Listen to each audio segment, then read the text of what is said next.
उस्ताद हूँ, मुझे इस पर मलाल थोड़ी है। मुल्क का मुस्तकबल संवारना आसान थोड़ी है। बस उस्ताद ही फिक्रमंद है सबके अरूज के लिए।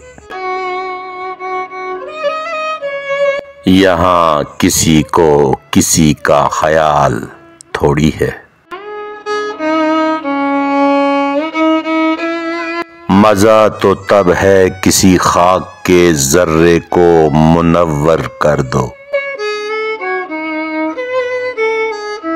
सिर्फ अपनी ज़ात को रोशन करना कमाल थोड़ी है।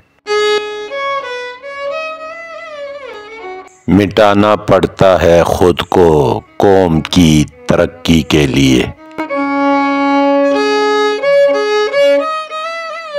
ये काम कोई मामूली काम थोड़ी है।